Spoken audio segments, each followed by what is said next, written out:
Déléguer efficacement à un prestataire. Bonjour à tous, je suis Fabien, votre conseiller business pour les professionnels indépendants du secteur de la santé et du bien-être. Aujourd'hui, je vais vous partager le fruit de mes 12 ans d'expérience de directeur dans le secteur de la santé et d'organisme de formation sur le sujet de la délégation. On ne va pas parler de la délégation à des salariés, quelque chose de très classique, mais de la délégation à des prestataires, parce qu'on utilise beaucoup de prestataires dans le monde des infopreneurs.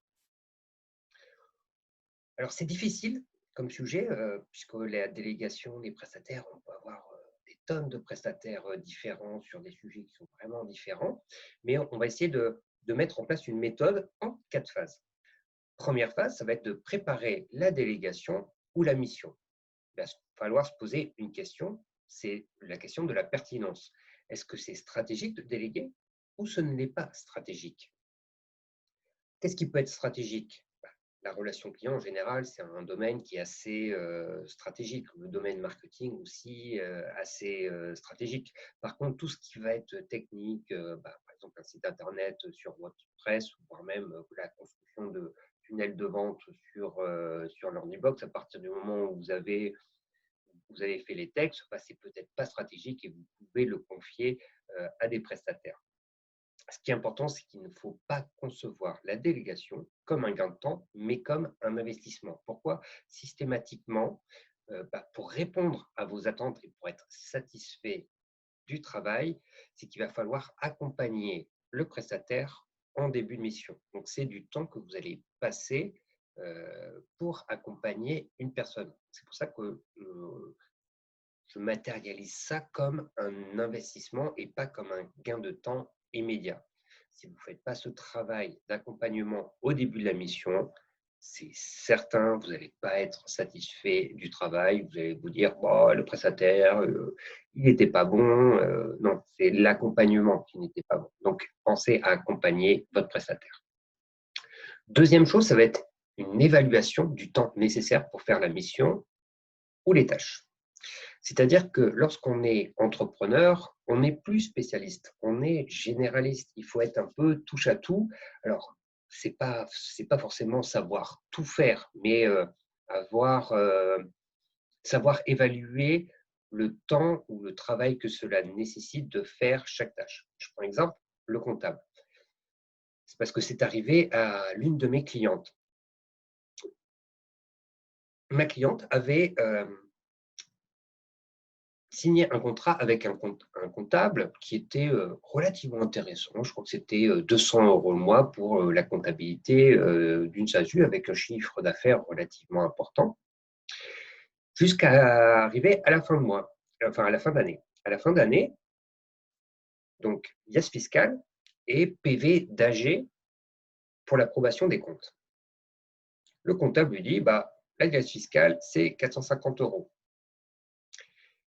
Le PV d'AG d'approbation des comptes et l'envoi au greffe, c'est 600 €. Donc, ça faisait un surcoût par rapport au contrat de prestations annexes de 1 000 €. Ce qu'il faut savoir, c'est que si la comptabilité est bien faite, c'est-à-dire que le contrat est bien respecté, faire une IAS fiscale, ça prend à peu près 2 heures. Faire un PV d'AG d'approbation des comptes, ça prend 30 minutes. Donc, plus de 1 000 € pour 2h30 de travail, c'était un peu excessif. Donc, vous allez avoir tendance à vous faire arnaquer par des prestataires si vous n'avez pas une perception du temps qui est nécessaire pour faire les tâches. Donc, dans un premier temps, moi, je vous invite aussi à faire les choses vous-même et puis seulement dans un deuxième temps, à les déléguer. Troisième point, pour préparer la délégation, il va falloir définir le profil du prestataire idéal et rédiger une fiche de mission ou un contrat type. Quand on dit le profil du prestataire idéal, ça va être le côté technique, mais ça va être également aussi les aspects humains. Est-ce que ça colle ou est-ce que ça colle pas? Et qu'est-ce que vous attendez? Par exemple, si vous cherchez un community manager, vous faites du yoga. Si vous prenez n'importe quel community manager avec tous les termes un peu spécifiques à la profession et à l'activité, ça va être très compliqué pour le community manager. Alors, si vous prenez un community manager qui, lui, est pratiquant en yoga, c'est déjà un peu mieux et un peu plus facile. Il va pouvoir aussi créer peut-être plus de liens avec votre communauté. Dernier point pour préparer la mission ou la délégation, c'est faire connaître votre besoin au plus grand nombre. Plus vous alliez avoir de candidats à la prestation ou pour cette délégation, plus vous aurez le choix et de ce fait, vous serez en capacité de choisir le candidat qui se rapproche le plus du profil du prestataire idéal. Donc ça, c'est important. Donc dans les différents supports, ça peut être sur des groupes Facebook, ça va être Indeed, ça peut être, vous pouvez faire un emailing client. Quelquefois, vous pouvez trouver des prestataires dans votre base client. C'est un peu particulier, mais ça peut être le cas. On va voir de suite la phase 2. Phase 2, ça va être le choix du prestataire. Alors, l'erreur classique, c'est de regarder le tarif, le tarif, le tarif, et enfin, le tarif. Non, il y a d'autres critères pour choisir un prestataire et pour avoir une relation avec un prestataire qui soit successful. Le deuxième critère, ça va être les valeurs. Est-ce que la personne que vous allez choisir a les mêmes valeurs que vous ou les mêmes valeurs que votre marque? Plus on est cohérent dans les valeurs avec les personnes avec qui l'on travaille, mieux les choses en général se passent. Par exemple, si vous êtes plutôt dans du marketing éthique, vous n'aimez pas les choses trop agressives, vous prenez quelqu'un qui est dans du marketing agressif, efficace mais agressif, forcément, vous n'allez pas forcément être à l'aise. Lui, du coup, il ne va pas pouvoir utiliser ces techniques. Du coup, il va être aussi frustré, il ne va pas être content. Donc, personne ne sera content, en fait. Voilà. Troisième point, c'est le niveau d'autonomie. Alors vous avez une activité et vous savez comment vous aimez travailler avec les autres. Est-ce que vous êtes plutôt assez contrôlant à dire j'aime bien voir, j'aime bien valider et regarder tout ce que la personne fait. Donc dans ce cas-là, il va falloir choisir un profil qui va être compatible avec un mode de management qui va être directif. Et au contraire, si vous êtes débordé, vous n'avez pas le temps, vous allez en faire le moins possible, dire vous voulez une personne de confiance, allez, vas-y, fais. Puis moi, je ne veux pas trop m'impliquer dedans et fais-le. Dans ce cas-là, un profil plutôt délégatif, en général, c'est des personnes qui ont un peu plus d'expérience dans le secteur de l'entrepreneuriat. Et en général, ceux qui sont dans le directif, c'est des personnes qui ont eu quand même un passé en entreprise qui est assez conséquent. Et dernier point, et non des moindres, c'est le côté suggestif. C'est faites aussi confiance à votre intuition. Phase 3, il va falloir faire un entretien.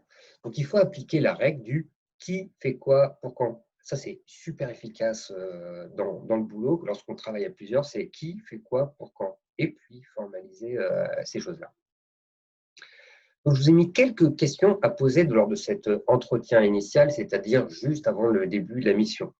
Donc, il va falloir exprimer vos attentes en termes de résultats. Alors, je prends un exemple. Si vous faites un site Internet, la charte graphique, quelle couleur, quelle police, quelle structure générale, que, que, que, vous arriviez à donner à votre prestataire une image, un visuel du produit fini.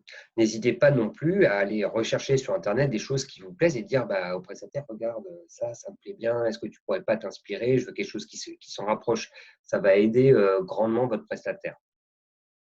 Deuxième question, de quoi as-tu besoin pour réaliser la mission ou les tâches? Alors ça, c'est une question qu'on oublie très souvent, mais qui est une question préalable, qui évite, dans un deuxième temps, de dire la personne, elle est en retard parce qu'elle n'avait pas ça, donc elle a dû bidouiller pour… donc, dès le départ, tu as besoin de quoi? Tu as besoin de photos, tu as besoin de texte. Je reprends l'exemple du site Internet. Rassembler tout ce que… et poser la question, parce que si le freelance, par exemple, que vous allez choisir n'est pas expérimenté, qui débute son activité, ce n'est pas des choses qu'il va nécessairement penser. Donc, pensez ces choses-là à sa place et posez-lui cette question. Troisième question, pour quand tu peux réaliser la mission ou les tâches? Donc ça, c'est le truc qui est contractuel. C'est-à-dire que je te donne un délai et puis il faut que le truc soit livré en temps et en heure. C'est important pour une relation de confiance. Une question supplémentaire, c'est comment souhaites-tu organiser les points intermédiaires? Alors là, ça va éviter quelque chose. Vous savez, lorsqu'un prestataire est débordé, qu'il a plusieurs clients, il va avoir tendance à mettre des clients qui vont être prioritaires parce qu'ils payent plus, parce qu'ils mettent plus de pression. Donc, et puis, il pourra avoir cette tendance, si vous n'avez pas des points réguliers avec lui, à oublier votre travail et puis laisser ça pour la fin, très proche de la deadline. Et puis après, il va travailler dans l'urgence. Donc, soit il va mal faire pour tenir les délais, soit il ne va pas tenir les délais et vous allez être insatisfait. Donc, le point intermédiaire sert aussi à ça. Ça sert aussi à valider euh, le début de travail. C'est-à-dire qu'on imagine le prestataire fait un tunnel de vente. Bon, déjà, il fait la page de capture. On regarde ensemble la page de capture. Est-ce que la page de capture plaît? Qu'est-ce qui plaît? Qu'est-ce qui ne plaît pas? Et puis, plutôt que faire les 5 pages, puis qu'après, il corrige les 5 pages, il va gagner du temps aussi, votre prestataire, si il valide la première page et puis après, il copie, il se sert des éléments qui ont été validés conjointement pour faire tout le reste. Donc, faire des points intermédiaires, c'est très important. Je vous invite aussi à définir les moyens de communication préférentiels à utiliser. Est-ce que lorsqu'il y a des points bloquants pour lui, c'est quel moyen il a pour vous contacter? Vous dérangez aussi le moins possible dans votre activité. Est-ce qu'il doit utiliser le téléphone? Est-ce que c'est plutôt Zoom? Est-ce que ça va être un message vocal sur WhatsApp, par exemple? Ou est-ce que ça va être un email? Qu'est-ce qui vous arrange le plus? Donnez-lui un cadre et aussi inscrivez-le dans vos pratiques professionnelles et de communication avec les autres. Phase 4, valider la réception. Donc ça, c'est aussi important. Donc important de regarder le résultat de la production à partir du moment où le prestataire vous dit j'ai fini, vous regardez, vous contrôlez tout. Et après, vous lui dites ouais, c'est OK pour moi, non, c'est pas OK, il y a ça à corriger. Ce qui est dans les relations avec les prestataires, souvent problématique, c'est ouais, OK, c'est bon, merci. Et puis après, 2 semaines après, ah, ben au final, il y a ça qui ne va pas. Et le prestataire, lui, il est déjà sur autre chose.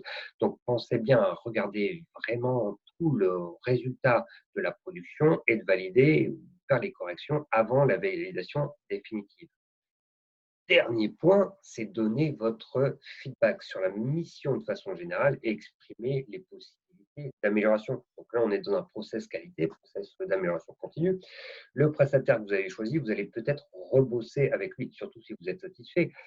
Mais il va falloir aussi que vous abordiez, dire, je pose la question avec votre prestataire, toi, comment tu as vécu cette expérience de collaboration?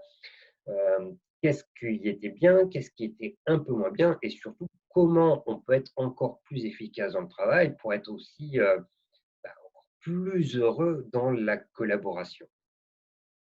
Donc voilà les 4 phases. Si vous avez besoin, si vous avez des problématiques dans votre entreprise, si vous avez des questions à poser, que vous avez besoin de conseils, n'hésitez pas à me contacter. Je laisse mon adresse dans la partie commentaires. C'est contact@fkconsulting.fr. Donc à très vite pour une nouvelle vidéo.